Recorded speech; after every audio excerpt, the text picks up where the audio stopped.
Welcome, everyone, to the first offering in the Spring 2026 History, Culture, and Diversity series, made possible through the support of FLCC's Department of Social Science and the Office of Diversity, Equity, and Inclusion. I'm Professor Robert Brown, Professor of History at the college and organizer of this series. Tonight, we gather for our annual Black History Month tribute at FLCC. It was 100 years ago this month, on February 7th, 1926, that the journalist, historian, and son of former slaves, Dr. Carter Woodson, launched the first ever Negro History Week. A dedicated and accomplished scholar, Dr. Woodson founded the Association for the Study of African American Life and History and was the pioneering editor of the Journal of Negro History. His many crusading works chronicled the protracted and ongoing struggle for racial equality in America. They also highlighted the manifold and significant contributions African Americans have made to our national history since its inception, most of which had been, quote, overlooked, ignored, and even suppressed by the writers of history textbooks and the teachers who use them, unquote. The Negro History Week Dr. Woodson inaugurated in 1926 would eventually blossom into Black History Month 50 years later, when President Ford urged Americans to, quote, seize the opportunity to honor the too often neglected accomplishments of Black Americans, unquote. Acknowledgement of Dr. Woodson's status as the father of Black history was painfully slow. 3.5 decades would elapse after his death in 1950 before his portrait appeared on a U.S. Postal Service commemorative stamp, and a memorial was dedicated him in Washington, D.C., not until 2016. We also assembled tonight to mark another historical milestone, the 250th anniversary of the American Revolution and the birth of the United States in 1776. This year, FLCC joins the nationwide bipartisan America 250 salute to our nation's founding. This commemoration unofficially began in April of last year with the semi-quincentennial, I couldn't say bicentennial either the last time around, the semi-quincentennial of the 1775 battles of Lexington and Concord. And the commemoration will peak this July as national attention is focused on the events of 1776, like the battles of Long Island and White Plains, Washington's crossing of the Delaware near Trenton, and most prominently and enthusiastically, the anniversary of the signing of the Declaration of Independence in Philadelphia. According to the U.S. Semi-Quincentennial Commission, America 250 is an opportunity to pause and critically reflect on our nation's diverse past, promote civic engagement, and honor the contributions of all Americans in shaping our shared past.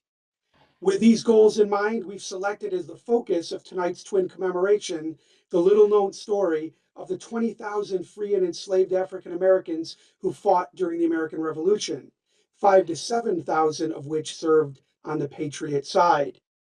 To illuminate this fascinating story, we are honored to have with us tonight Dr. Shirley Green, who is joining us from her home in Toledo. Prior to entering academia, Dr. Green had a wonderful career in law enforcement, which spanned 27 years. She was the Toledo Police Department's first female lieutenant and currently serves as the director of the Toledo Police Museum. Dr. Green earned her BA and master's degrees at the University of Toledo and her PhD in history from Bowling Green State University in 2011. She is an energetic researcher and author, and is currently affiliated with the history departments of both the University of Toledo and Bowling Green, where she teaches popular courses in colonial American history and the Revolutionary War era. She is a prolific speaker and has presented her work for the American Revolution Institute, the National Park Service, the Newport and Rhode Island Historical Societies, Colonial Williamsburg, and many universities. Tonight, she will discuss her 2023 book, Revolutionary Blacks, Discovering the Frank Brothers, Freeborn Men of Color of Independence, the cover you see there, and you can see the wide praise the book has received. The book is an engaging blend of scholarship, family and oral history, and historical detective work that significantly deepens our understanding of the African American experience during this critical and formative era in our national history. It's a great pleasure to turn things over to Dr. Shirley Green. All right. Thank you, Dr. Brown. Thank you for the wonderful introduction. And I want to thank you and FLCC for inviting me to be part of your Black History recognition. Um, so this is really an honor and a privilege for me to be here this evening to talk to you about my book. And my book is part family history, it's part micro history. Micro history is when you look or when you focus on a person or an event or community and on a very small level. And you do that to tell a bigger story about historical forces or events. So most family historians and most microhistorians start on their research trying to answer questions or mysteries about a certain ancestor or a certain aspect of history. So as Dr. Brown said, I was born and raised in Toledo, Ohio. So was my father. But my mother, however, was born and raised in East Lynn, Massachusetts. Her father was born and raised in Nova Scotia, Canada. And when I first started my research as a family historian, I was trying to answer the question of how my maternal grandfather came to be born and raised in Canada. And as I started to address that question, another question arose. And that question was, how did the experiences of my ancestor inform us about the experiences and actions of free Blacks in revolutionary America? And the book is a culmination of my journey to answer those questions. Next slide, please. So I'm going to start with my maternal great-grandfather, a man by the name of Thomas Henry Franklin. He was a landscaper at one of the oldest cemeteries in North America, and that cemetery was in a little town called Annapolis Royal, Nova Scotia. Now, this picture that you're looking at the screen there was taken by a local historian by the name of William Ingalls Morse. And Mr. Morse was conducting research for a book about the oldest gravestones in North America. Now, the title of that book is The Gravestones of Acadie. And he and my great grandfather had a conversation on that day in the 1920s when they first met. And the conversation went something along like this. Mr. Morse asked my great grandfather, "What is your name?" And my grandfather, who the family called Oompa, said, "My name is Henry Franklin, an uncommon name in these parts. My grandfather came from Africa." And Mr. Morse asked Oompa how old he was. And he said, "I've just turned 70. Now, Henry Franklin passed away shortly before the publication of the Gravestones of Acadie in 1929. But what he did then on that particular day, he recited a small part of the Franklin oral history to Mr. Morse. The entire Franklin oral tradition was that the first Franklin ancestor came to America from the west coast of Africa by way of Haiti, and two of his ancestors, two brothers with the last name of Frank, fought in the Black Regiment of Rhode Island in the Continental Army during the Revolutionary War. Next slide, please. Now, I believe that the first Frank ancestor in America was captured in 5 separate documents living and working in colonial Rhode Island before the war. 3 of the documents are on the screen there. And by the late 1690, this man was free, and he was an active member of the Providence, Rhode Island community, and he was known by the name of Frank. He owned a parcel of land, and he worked as a servant or enslaved to Silas Carpenter. And Carpenters were a large land-owning family in Providence, Rhode Island, or near Providence, Rhode Island. There are pictures of 3 of those documents on the screen. And those 3 documents are related to a land purchase made by Frank. And he made this land purchase from his owner's nephew. His owner's nephew's name was Ephraim Carpenter. And on the screen, you can see how this land purchase progressed.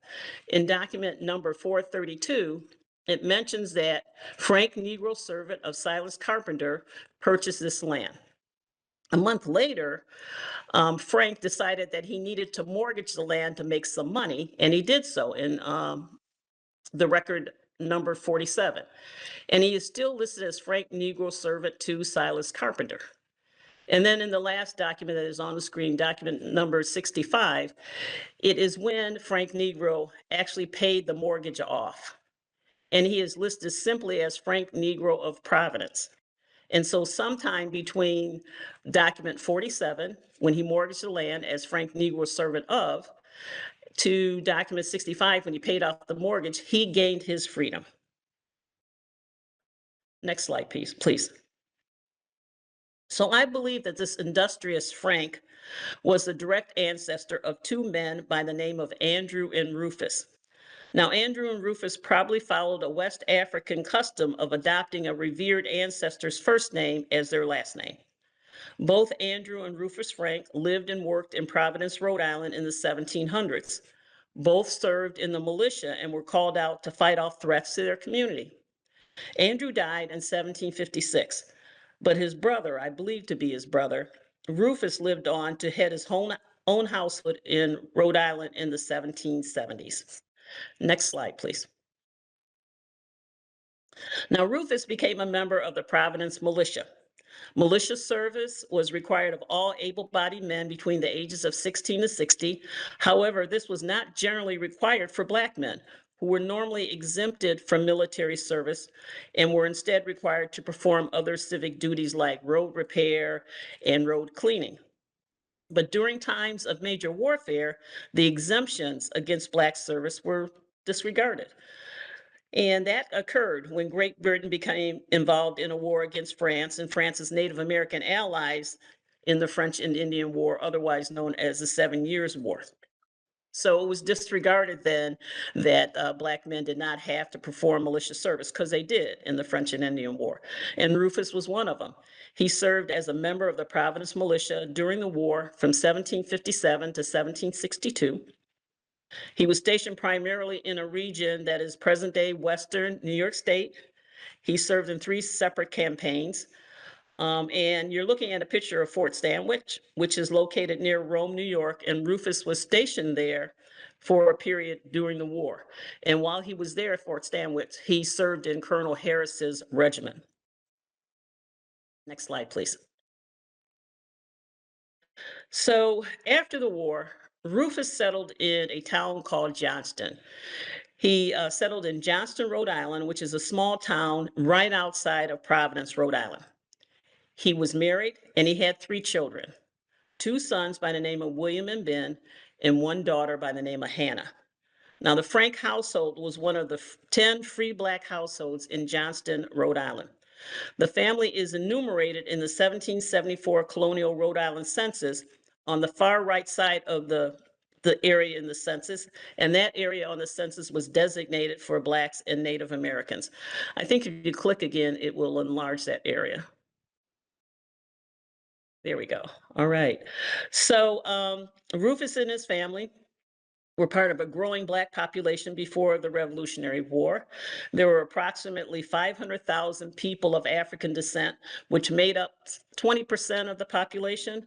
Most of those Blacks were enslaved. A very small percentage of Blacks were free, like the Franks, but they lived under very restrictive conditions. And as the war progressed, the desires of these 500,000 people could be separated into 2 categories as defined by historian Ira Berlin. The enslaved were looking for whatever side gave them liberty, and free Blacks, like the Frank brothers, were looking for equality. And throughout the duration of the war, they would judge who could and would grant their desires, the British or the Americans.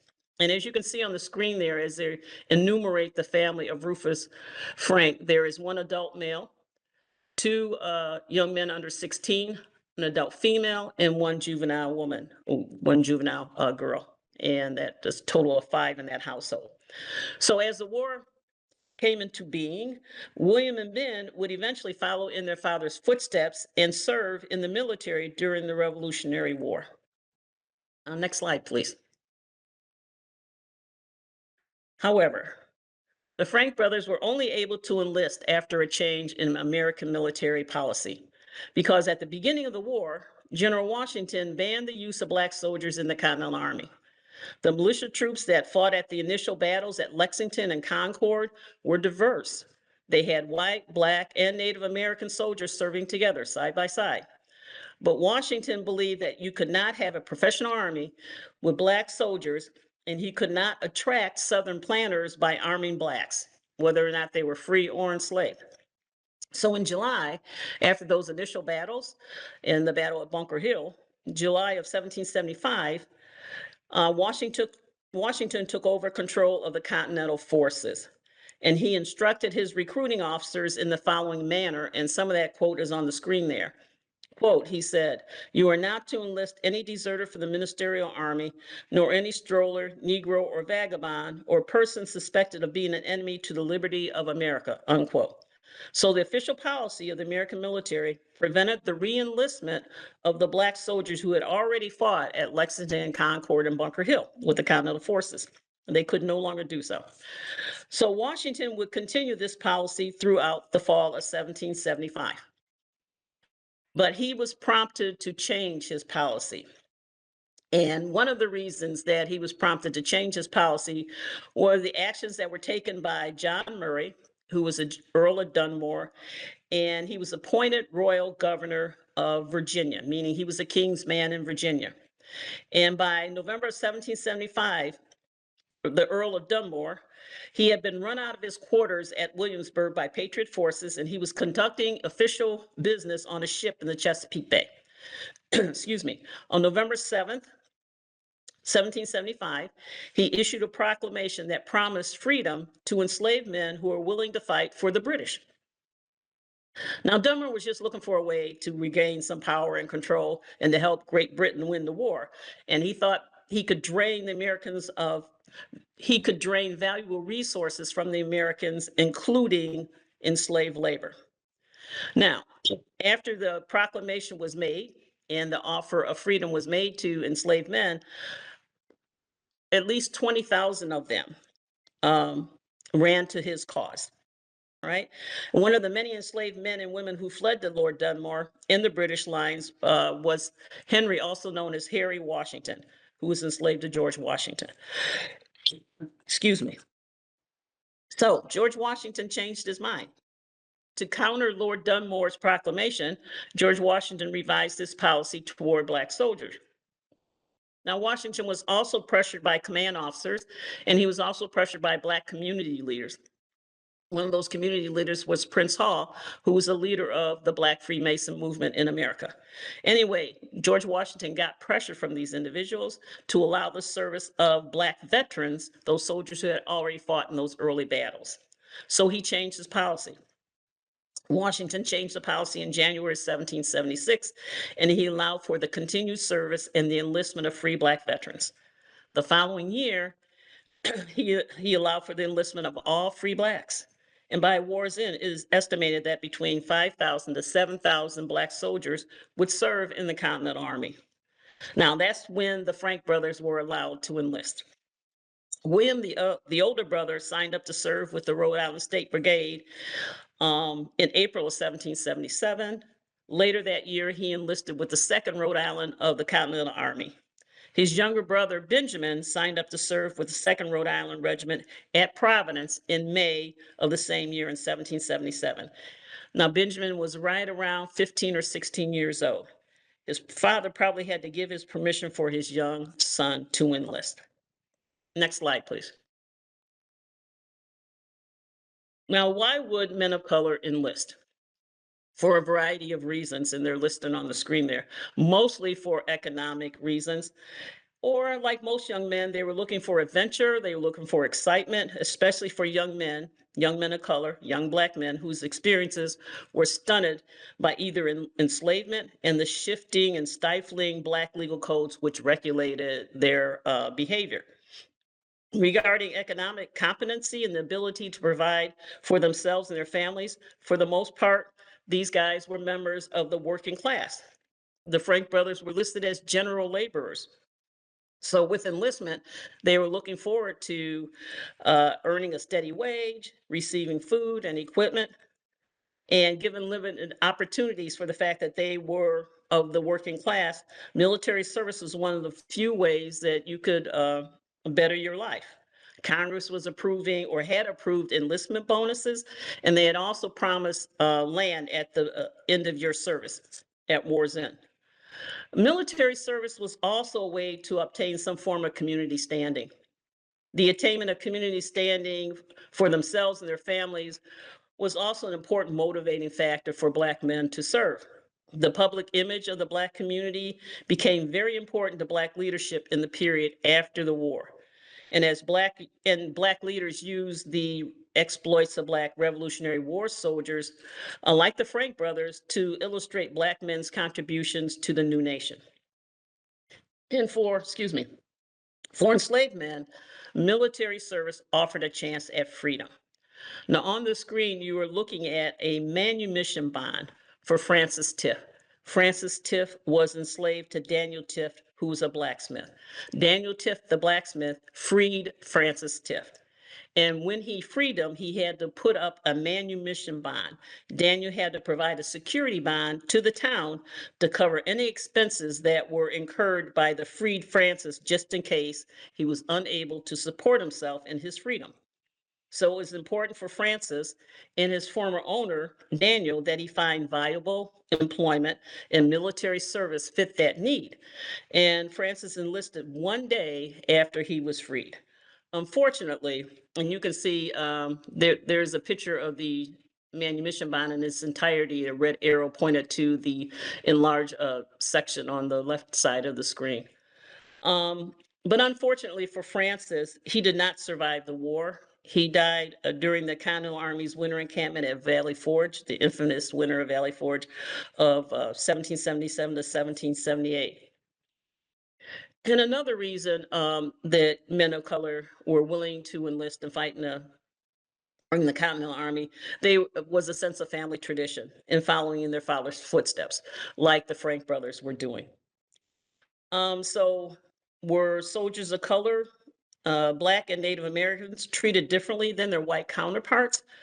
For the Rhode Island regiments, they initially served in integrated regiments and companies, meaning they had 5 or 6 companies within each regiment, and all of those companies and the regiment itself in its entirety was integrated, meaning white, Black, Native American soldiers all served together.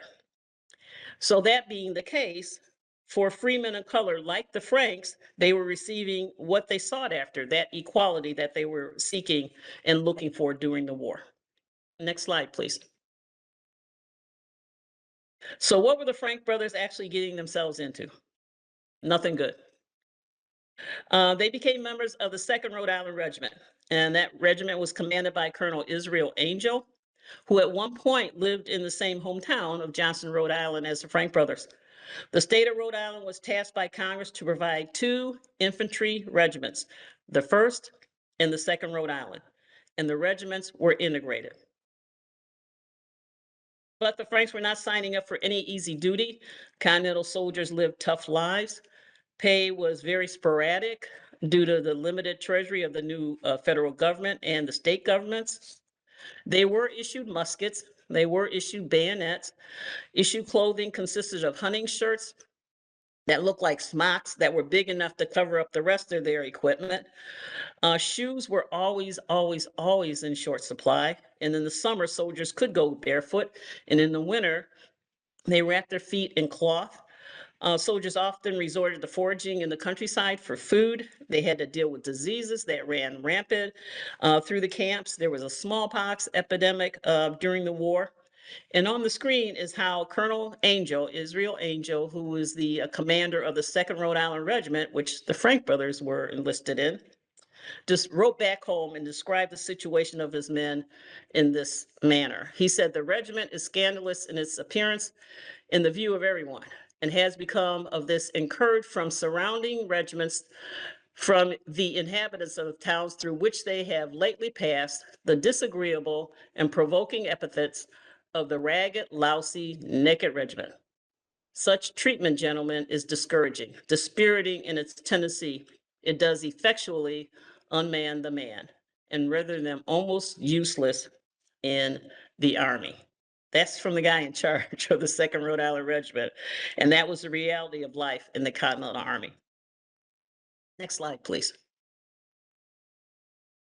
So the first year of the Frank Brothers service in 1777, at the end of the year, in the fall of 1777, they fought in a major battle at Red Bank, which is located in New Jersey. At that battle, they fought several days. They were able to repel Hessian advances on several occasions. They were charged with defending Fort Mercer, which was on Red Bank. The rest of the regiment and other Continental troops were pressed to defend Fort Mifflin, which was on an island out in the river. But eventually they both got overwhelmed and they had to retreat from Fort Mercer and Fort Mifflin. And after that battle, which they fought really hard and lost some of their comrades, they were instructed to march to winter encampment at Valley Fort. And while encamped there, American troops suffered major losses due to disease, illness, and desertion. General Washington described the encampment as, quote, composed of men half-starved, always in rags, without pay, and experiencing every species of distress, unquote. The food rations were in such short supply that many of the Army regulars threatened to revolt. Their slogan was, quote, no bread, no meat, no soldier, unquote. At the end of 1777, General Washington notified Congress that over 2,800 soldiers were unfit for duty because they were either barefoot or otherwise ill-equipped, didn't have proper uniform or equipment. And William Frank, the older of the Frank brothers, was one of those soldiers that was deemed unfit for duty. A week later, an additional 1,000 men were on the sick roll. Over 3,000 soldiers deserted. And the Rhode Island regiments were decimated as well. And due to their losses, there were barely enough soldiers to form one regiment. Remember, they have to have two. Colonel Angel wrote back to Rhode Island. He liked to write a lot of letters back to his supervisors back in Rhode Island. He wrote, quote, I am sorry to inform you that a very great sickness and mortality prevail among the Rhode Island troops, which is judged to proceed in some measure from the badness of their cloths, unquote, meaning their clothing and their blankets were causing them to be sick. And the rate of desertion also concerned Colonel Angel. He wrote back, quote, desertion is what we may ever expect so long as the soldiers see that the public faith is not to be dependent upon, unquote. General James Varden, who had overall command of the Rhode Island regiments, meaning he was in charge of the 1st Rhode Island Regiment and the 2nd Rhode Island Regiment, he was also concerned about the state of the Rhode Island troops. And he wrote to the state officials, quote, the 2 Rhode Island battalions have been sickly.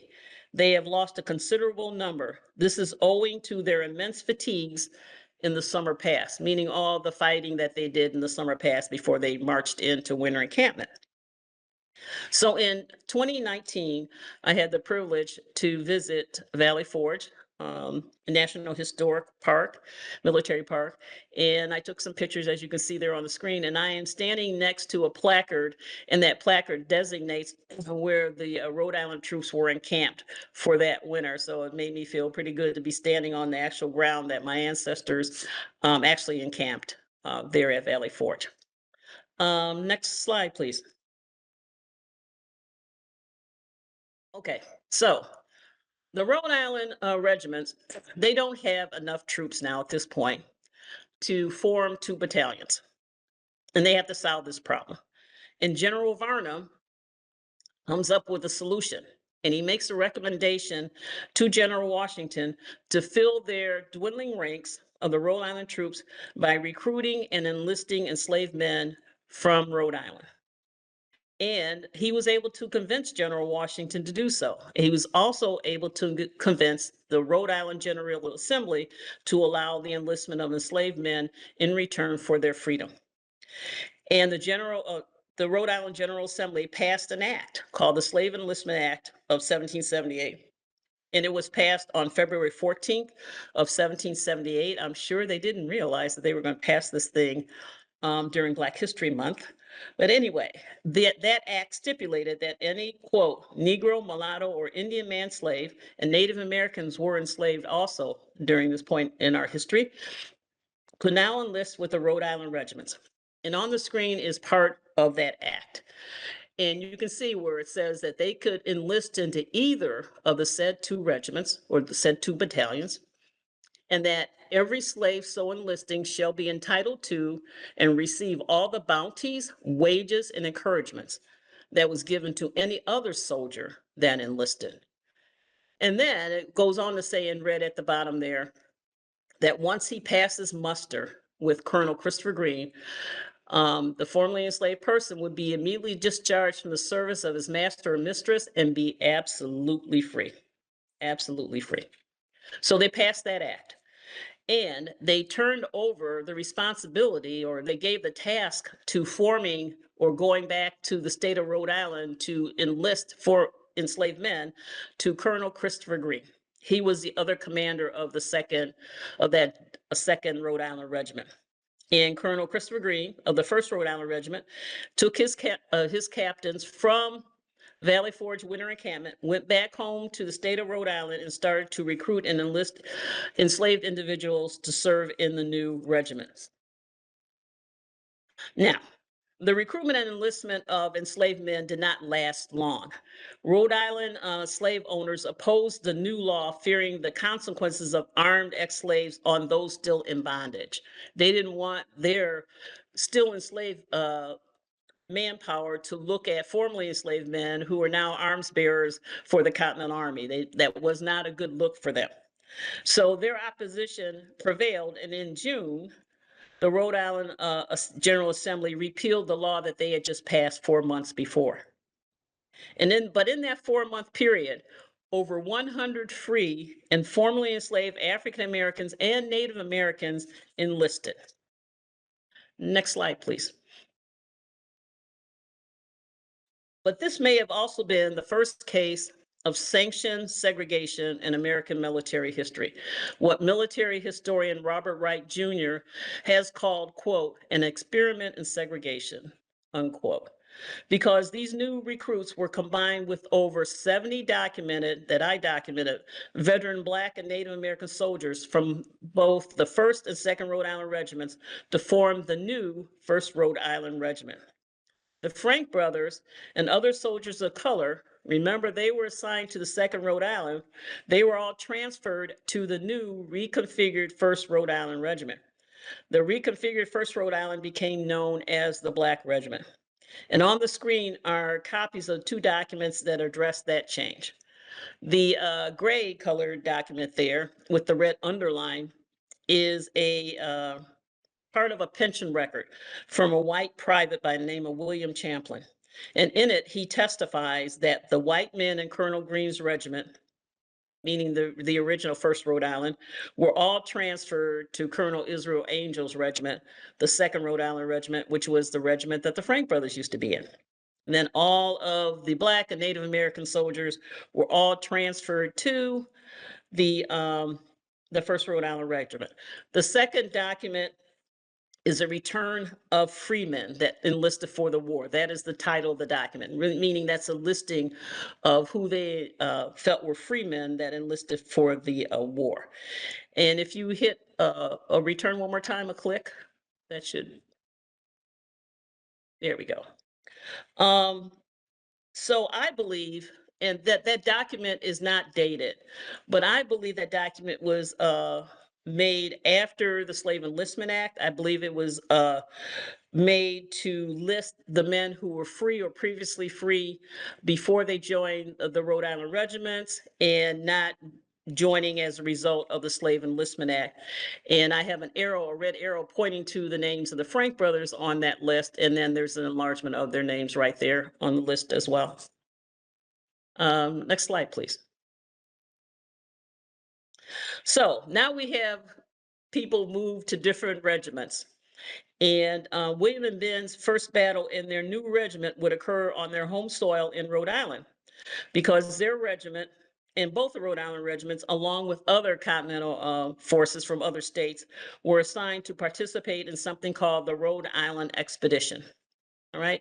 So William and Ben, who are now veteran soldiers at this point in time, they've been serving for over a year and fought in a major battle. They are now in a regiment with primarily new soldiers who are just learning how to be soldiers, and they're all being shipped off to fight in this Rhode Island expedition.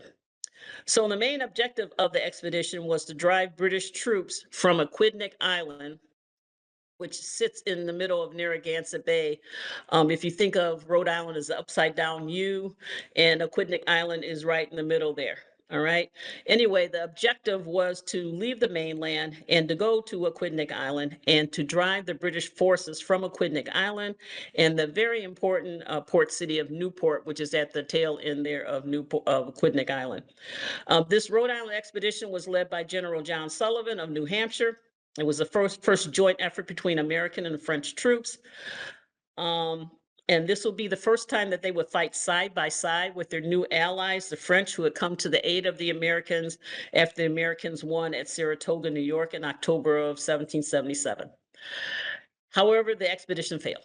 The American forces were unable to overcome the British defenses at Newport.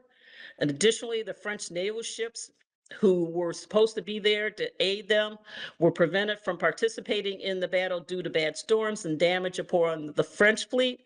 And they had to leave for Boston for repairs, and they did not return in time to give support. Also, British reinforcements were sent to repel the American attack. The Americans were forced to flee the island on August the 29th.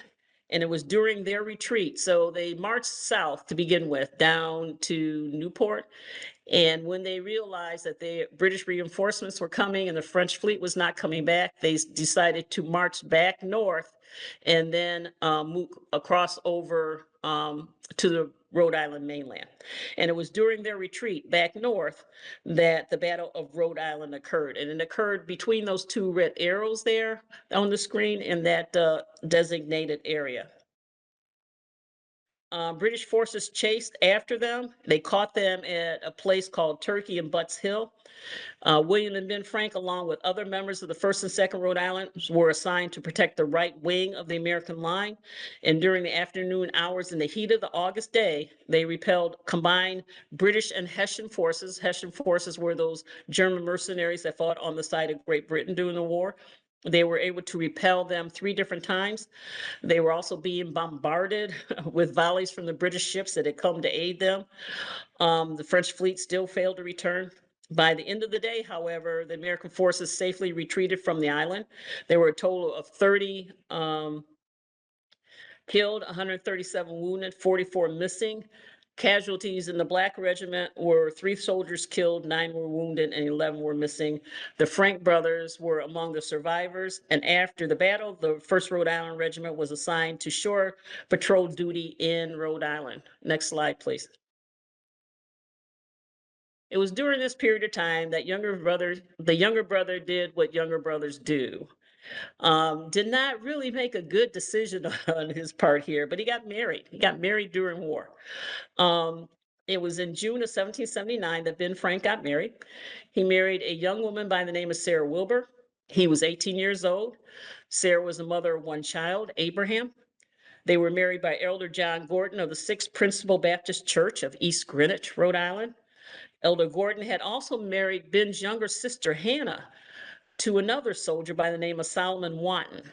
And Solomon Wanton was a soldier of color, and he served alongside of Ben in the Black Regiment. Now, a year after his marriage, Ben Frank made a very pivotal decision. So let's review his life up to this point. He's around 18 years old. He's married. He's got a family to support. He's serving with an army that could not afford to clothe or feed him. He and his fellow soldiers are called the naked, lousy, raggedy regiment. He survived the miserable winter at Valley Forge. He fought in 2 major battles, and on both occasions, his regiments had to retreat. He lost comrades at both of those battles, and at this point, he may have believed or may have been convinced that the Americans could not win the war. So what did he do? He deserted. Next slide, please. In March of 1780, Ben Frank deserted from the Continental Army. It was not uncommon for Revolutionary War soldiers to leave their companies and regiments for home. 1/5 to 1/3 deserted during the war. Poor pay, poor equipment, lack of food, and even homesickness drove many soldiers to desert. For Ben, there was the additional burden of marriage and having to support a family with insufficient and unsteady military pay.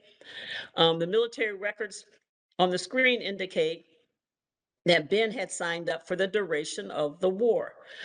But at this point, Ben may have believed that he had signed up for a 3-year enlistment like his brother did, and that his enlistment was almost completed. But for whatever reason, Ben left, leaving his brother and his wife behind. His wife, Sarah, would return to her hometown of Middleborough, Massachusetts, taking her son with her. His brother, William, and you can click it one more time. I think that will enlarge one part of the screen there. There it is. There's Ben Frank deserted March 1st. His older brother, William, continued his service with the 1st Rhode Island Regiment. But here's the deal. I don't know how segregation of the Rhode Island troops affected Ben and others.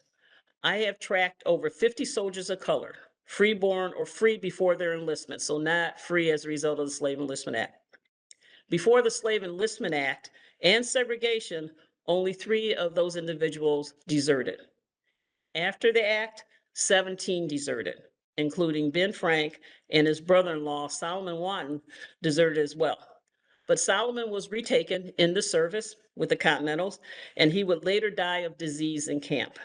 Ben was never retaken. Next slide, please. Now, William, the older brother, continued to serve. Why? He may have felt responsible to uphold the family name after his brother deserted. He probably felt a sense of loyalty to his fellow soldiers in the Rhode Island Regiment.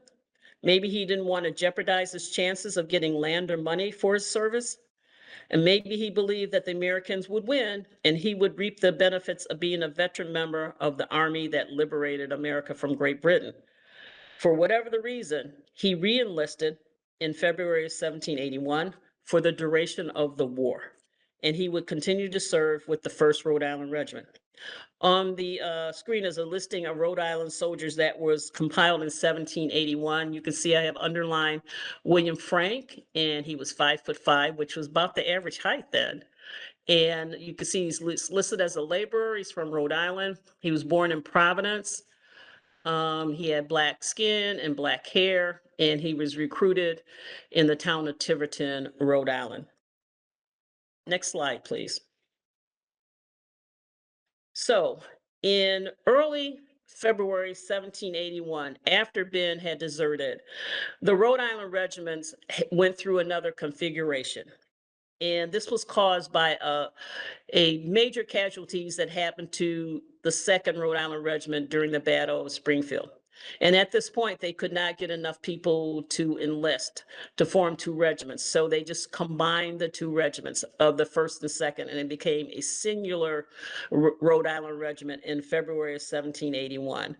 But there was still segregation within that singular unit because they had 2 companies of all Black or Native American soldiers that served there. But William would continue to serve, and he survived the war. And at the end of the war, he also served at the pivotal Battle of Yorktown in October 1781. And by the time of the war's end in 1783, after the Paris Peace Treaty was signed, William had served a total of 6 years. A year later, he was able to eventually get his back pay in the amount of over $200. And he also received the land bounty in 1795, which he promptly sold to a land speculator. He would settle in his hometown of Johnston, Rhode Island after the war. He became part of a growing population of free Blacks of over 3,400 in the state of Rhode Island, but another 1,000 remained enslaved. And he is listed, and on the screen is a copy of the 1790, the first federal census of our country. And he is listed in that census, living in Johnston, Rhode Island, and being the head of his own household. Next slide, please. Oh, and there's William's name. His brother Ben's life was a little bit more complicated, just a little bit. After Ben left the Continental Army, he signed up to serve with British troops. He wasn't alone in fleeing to the British. Remember, I told you about Dunmore's proclamation? Thousands of enslaved people fled to the British line during the war. And at the end of the war, many of the defeated British troops and loyalists were those Americans who decided to stay loyal to Great Britain, and there were Black loyalists among them. They made their way to New York City, the last British stronghold in America. Those loyalists remained at New York until the final peace treaty was negotiated and passage would be arranged for them to either England or British colonies located in the Caribbean and Canada. Now, part of the treaty promised the return of all confiscated property by the British to its rightful American owners. And this property included the formerly enslaved. However, British officials refused to return many of the fugitive slaves that had run to the British seeking their freedom during the war. But the British were willing to make their compensation to the owners of these enslaved people that they did not return. In order to do so, they compiled an inventory of the Blacks that were within British lines, and this inventory became known as the Book of Negroes. There is a copy of a page of the Book of Negroes, and if you could click one more time. Ben Frank, a freeman and former Continental soldier, I believe is listed in the Book of Negroes as Ben Franklin, along with over 3,000 other Black loyalists. In November of 1783, Ben Franklin was a passenger on a ship taking him and other Black loyalists from New York to Nova Scotia. They were a part of a fleet of over 80 ships and 40,000 loyalists heading to Nova Scotia and other British colonies in North America. Next slide, please. Ben and others embarked on the brig Elijah that deposited Ben Franklin and the rest of his passengers at a place called Port Mouton in late 1783. It's at the southern tip of the Nova Scotian peninsula. The red arrow is pointing to that area. By April of 1784, Ben Franklin had relocated to the settlement of Birchtown, Nova Scotia, that was several miles northwest of the larger city of Shelburne. And it's in the same general area as the red arrow is pointing to. And Birchtown became the largest free Black settlement in North America with a population of over 1,500. Now, many of these Black loyalists lived in makeshift huts that are similar to the recreated hut that is on the screen there. But many Black loyalists found the northern climate and frontier conditions in Nova Scotia difficult.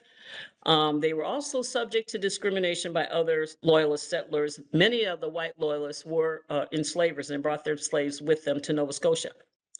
Also, the land given to the Black loyalists was the most rocky and hard to cultivate compared to that given to the white loyalists.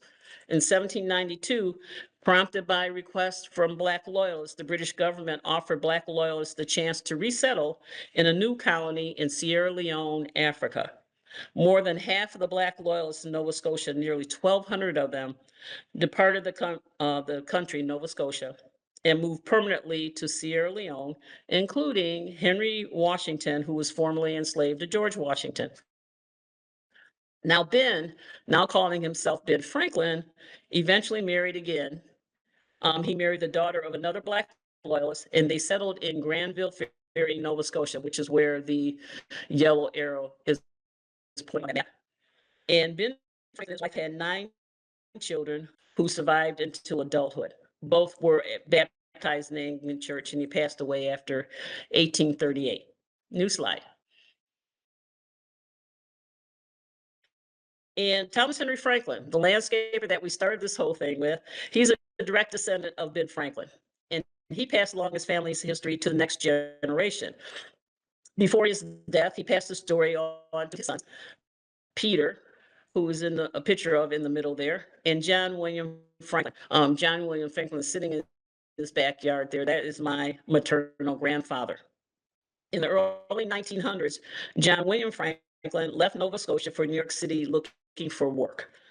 But following the Frank/Franklin tradition, both Peter and John William served in World War I. Peter served with a Canadian battalion in World War I, a construction battalion. And John Williams served as part of a New York regiment because at the time he was living in New York City. John William Franklin married late in life. He settled in East Lynn, Massachusetts, and he passed away in East Lynn in 1966. He never gave up his Canadian citizenship. And when I would go back east in the summer to visit him, I always asked him why do you have a Canadian flag in the dining room? And he said, that's where I'm from. All right. Next slide, please. And John William Franklin, we called him Pa, passed along the story to his sons. And I call these guys the Frank brothers part two. John William Franklin Jr. and Ben Franklin also continued the Frank tradition of military service. Both of them served in World War II, and both of them served in the Korean conflict. And the cool guy with the sunglasses on, my Uncle Ben, he passed along the story to me. And I'll just end there. Thank you very much. Thank you very much, Dr. Green. We've got a bit of time for Q&A. If anyone has a question for Dr. Green, you can click the raised hand icon in the lower part of your screen, and if I see it, I will unmute you, or you can pose your question directly to Dr. Green. Otherwise, you can type something in the chat, and I can read that to Dr. Green. I think it's fascinating how your talk kind of connects with bigger trends in American history at the time and raises some uncomfortable truths, like the ubiquity of slavery in the North. I think a lot of our students are not aware of that, or tend to associate as a almost exclusively Southern phenomenon. I think we also forget that Native Americans were also enslaved, especially in the North, Right, that's an excellent point. And the way in which the American Revolution is in the experience of the Frank brothers is illustrative of this, is really the first American Civil War, isn't it? I mean, it split families, including the Franks.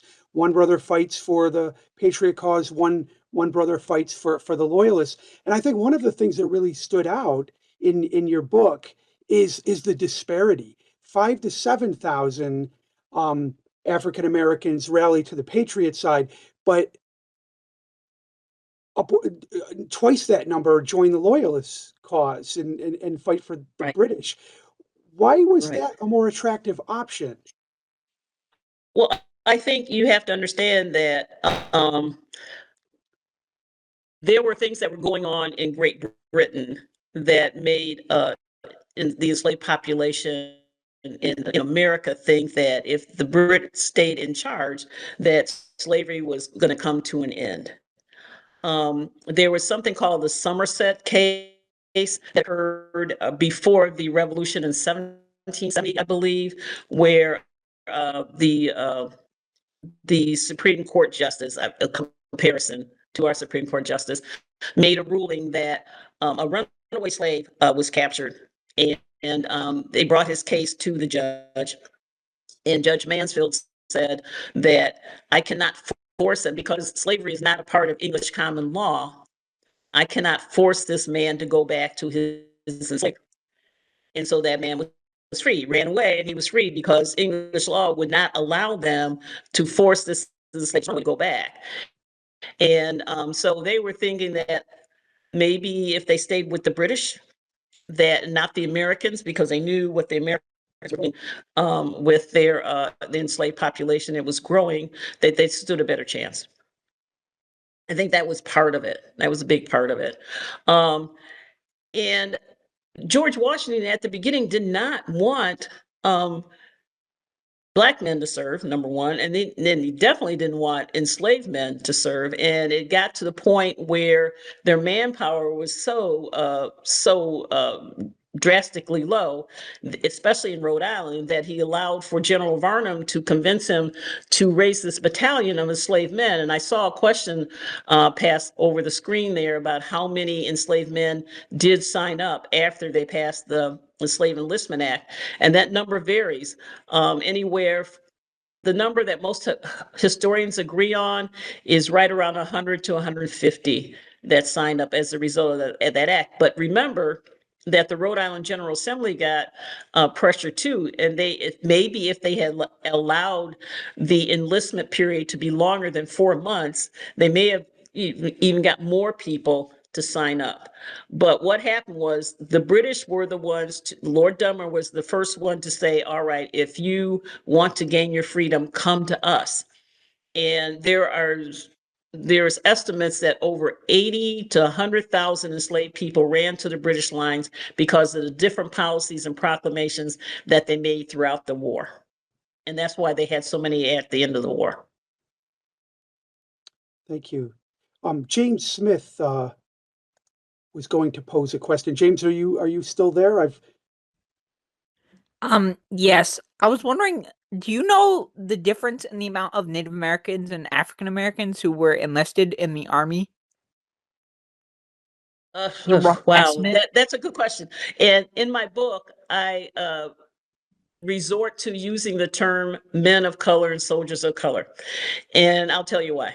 Because there are several individuals that served with the Frank brothers in the Black Regiment and in the First and Second Rhode Island Regiment that their ethnicity is fluid throughout the records. They are Negro, they are mulatto, they are musty, they are Native American. And so you had a lot of intermingling between Blacks and Native American groups, particularly in Rhode Island and Massachusetts. So you had mulattoes and musties that were, so they had joint ethnicities, these groups. So I can't give you the exact number of how many Native Americans served alongside of the Frank brothers, but I would say they were probably equal numbers. Interesting. Thanks. You're welcome. Thank you for the Yeah. question. Thanks for answering. Abdul, do you have a question?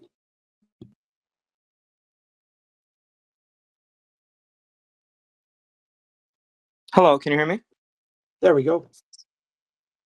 Yes. I did have a question for Dr. Green. Hello, Dr. Green. My name is A.B. Osmani, and I find this so fascinating and interesting because this is the first time I've heard of many of these events, even though I'm a history fanatic. And of course, being from some of these stories connected to your personal family, I want to ask, what was your inspiration to write about this, and how were you able to find so many resources and evidences behind these books?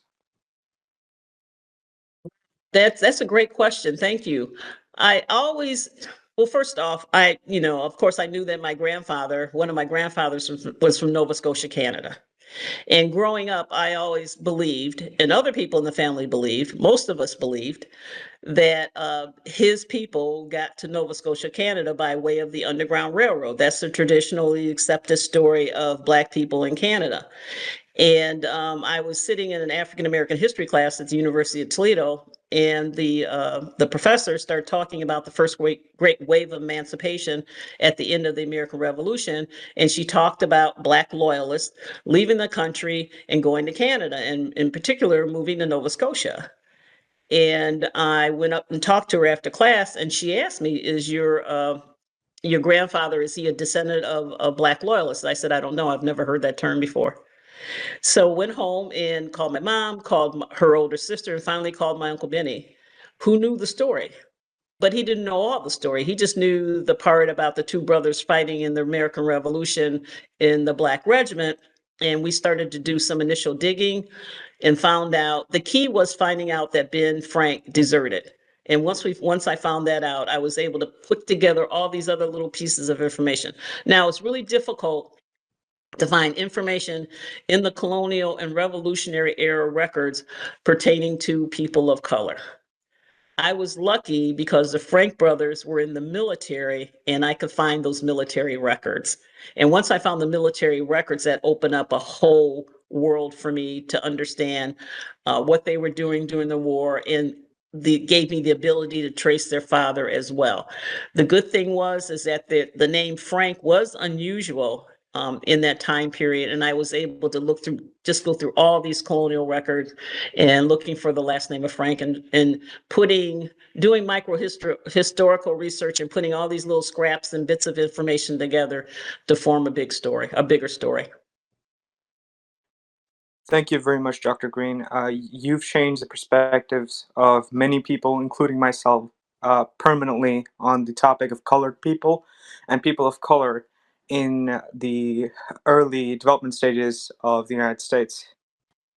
Oh, you're welcome. Thank you very much. I think we have, especially now, we're celebrating the semi-quincentennial of the birth of our country, and we need to recognize and understand that, in particular in military service, that people of color, men of color, have been serving in the militia and fighting in these wars from the very beginning, and we need to recognize that. You had mentioned as one of the motivations for the Frank brothers family tradition. Mhm. Presumably at this time, many African Americans were first generation immigrants or second generation from their African homeland. Did they bring that warrior spirit of their African tribes with them, and did that inform their willingness to enlist and fight? There are some historians who point to one of the characteristics that enslaved Africans brought to, especially men, brought to the colonies was this warrior tradition spirit.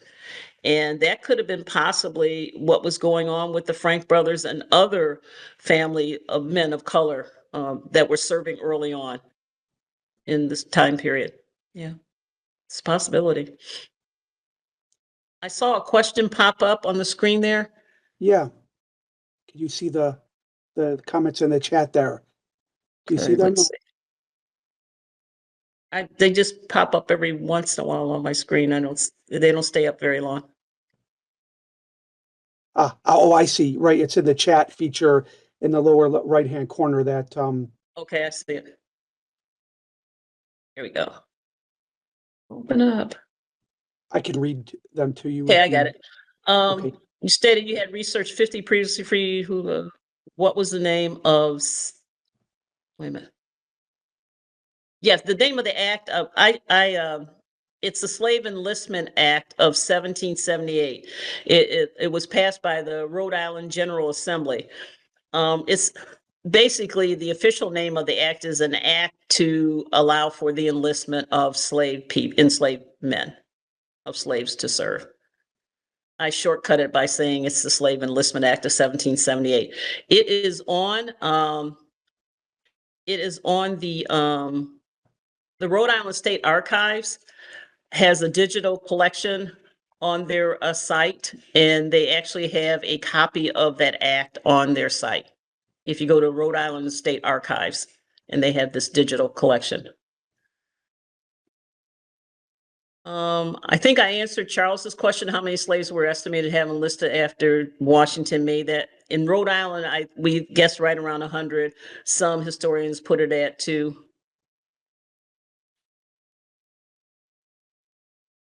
Wow. Regardless of how many joined either the Loyalists or the Patriots, which side was overall the best for any of these? Well, if you were a Black loyalist, if you were enslaved and you ran to the British cause to gain your freedom, and you gained your freedom and you wound up living in Nova Scotia, New Brunswick, or the west coast of Africa, you still had your freedom, so that was good for you. If you fought like William Frank fought and stayed in America, you still got your pack pay, and some of you actually got your land bounty, and some of you actually moved out onto that land and was able to farm. So it all depended on what side decided to go with. Yeah. Let's see. How did hearing this story growing up change your experience? Well,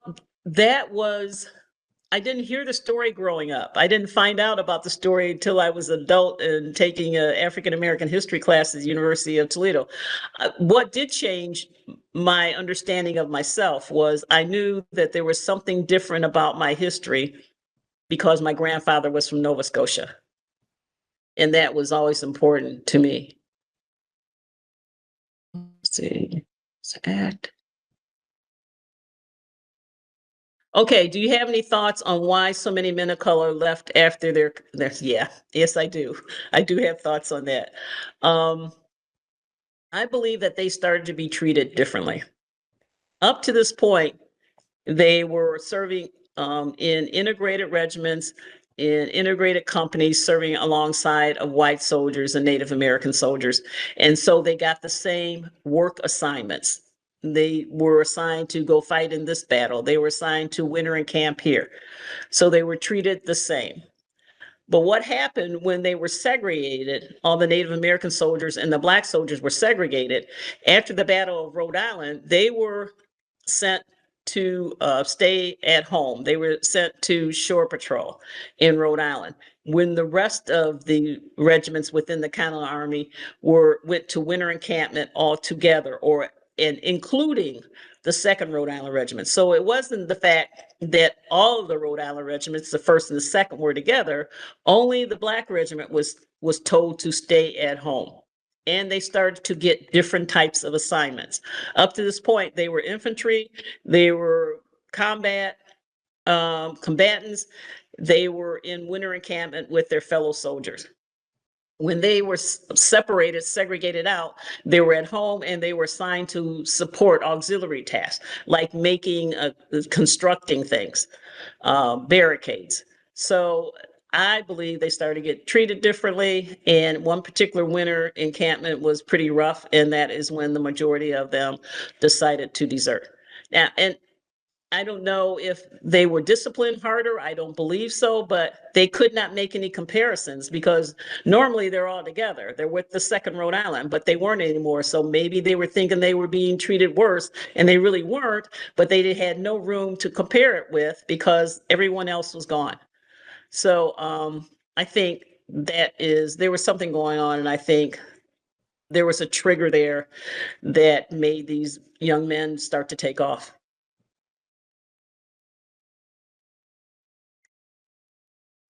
Is there another thread or some other aspect of what you learned in writing this book that you will continue to investigate? Yes. So originally there was going to be a chapter about how I believe the first Frank came to Rhode Island. The Frank oral tradition states that the first Frank came from the west coast of Africa by way of Haiti and made his way to Rhode Island. That's where the Frank family, with the Frank brothers serving in the Continental Army, came from. When before my Uncle Ben passed away, I was able to get a DNA sample, and we ran a DNA test on him, and he was a match for a young man that lived on the west coast of Africa, and he was also a match for a young man that lived in the Dominican Republic, which is on the same island as Haiti. So I would like to kind of investigate that. I was going to write a chapter about that, but it was just too time consuming, and I just needed to do a little bit more work on that. Why do you think Black contributions to the Revolutionary War are often overlooked or minimized? I think, now, I don't know how many of you watched PBS Ken Burns's The American Revolution.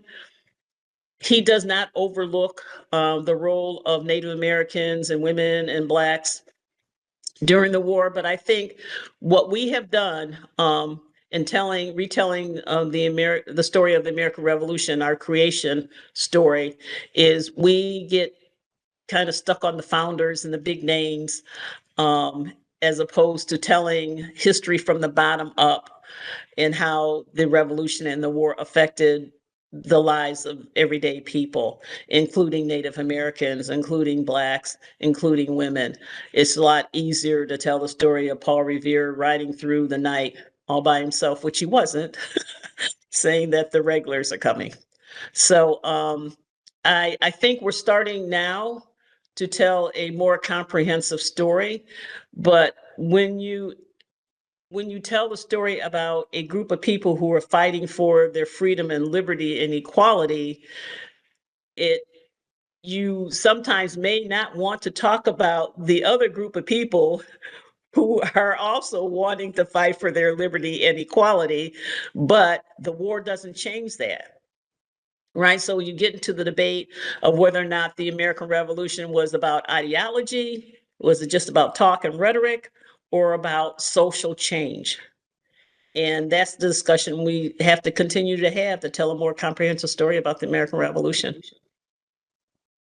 What is the legacy of the exploits of the Rhode Island Regiment in the American Revolution going to be on the nascent civil rights movement? Is it going to be referenced the way the 54th Massachusetts will be from the Civil War, the Harlem Hellfighters in the First World War, and so on? I think what I found, another interesting thing I found out about my family and the research that it garnered, is that usually when you talk, the one story they do talk about Black soldiering is about the Black Regiment. They do talk about that because during the time period after the American Revolution and the Revolutionary War and the growth of the abolition movement, that those exploits of the Black Regiment at the Battle of Rhode Island, and at Yorktown, well, not Yorktown, they weren't the Black Regiment then, but particularly at the Battle of Rhode Island, those exploits and that narrative was told as a means to convince others that Black men and women should have their freedom. They would have Black abolitionists, and abolitionists would talk about the Black Regiment, and that's why Black people deserve their freedom. And that's great. But because of that, we did not tell the story of the fact that Black men were serving before the Black Regiment. So usually the story about when I first started doing my research, and it's changed since then, but when I first started doing my research, the books that I could find or any chapters that I found about Black soldiering during the Revolutionary War, it always started with the Black Regiment and then from there on. And then the good thing about my ancestors, it forced me to understand what happened before, that there were Black men and Native Americans already serving before the Black Regiment. And then, of course, now you had to understand why there was this segregation after you brought in this wave of formerly enslaved people. So I think the exploits of the Black Regiment was out there, even though the only book I found out about them when I first started my research was a young adult book, which was very well done, and I used the map in my presentation that was in that book. So, but now you're starting to read more and more and more about Black soldiering during the Revolutionary War, and now you have Ken Burns and some of these other things that are coming out now. What advice would you give to our students with respect to following up on the oral history, the family history? I mean, yours is a great success story. You know, you got these tantalizing tidbits, you know, growing up, and then you went into the state archives, and it turned into this magnificent story and this magnificent book. Thank you. Surely there's 1,000 untold stories still out there, some of which might be, you know, in our students' households. So what I find is when eventually we get to the Revolutionary War, I always use my ancestors to tell the story.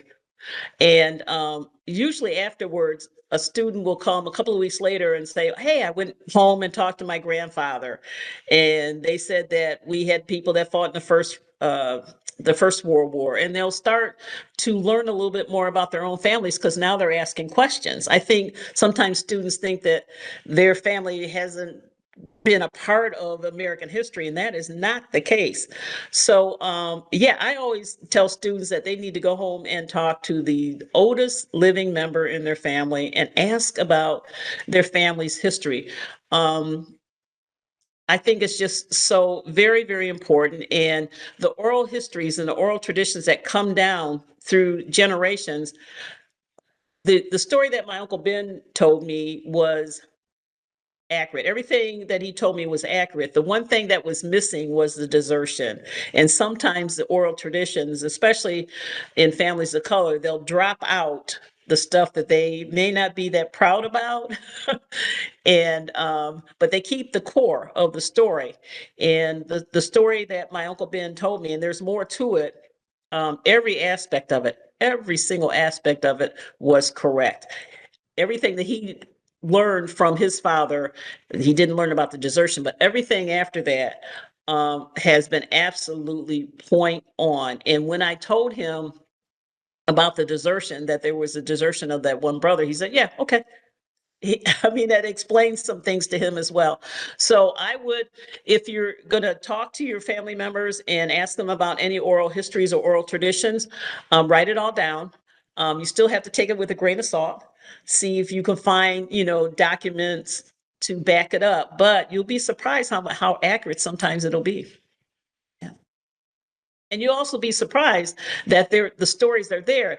The reason that they haven't been told to you is because you haven't asked. I mean, that's the only way I found out from my Uncle Ben. I called him. I said, "Hey, what's going on here? How did you get to Nova Scotia?" And he said, "Oh, yeah, I told you." I said, "No, you didn't." So sometimes you just have to ask. Right. Great advice.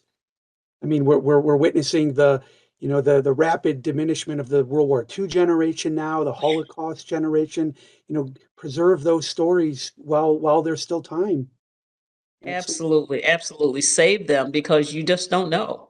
And there are books out there. I mean, or at least reports. You can write a report about your family. That'd be cool. Well, thank you very much for spending time with us tonight and for relating this magnificent, fascinating chapter of our history. Hopefully, you can see the gratitude being expressed in the chat. Yeah, I really The, appreciate it. Thank you very much. the Thank you. applauding Really hands on the. engaging audience. Okay, well, thank you very much again, and thanks All right. everyone for turning out tonight. All right. Thank you for the invitation. Thank you, everyone.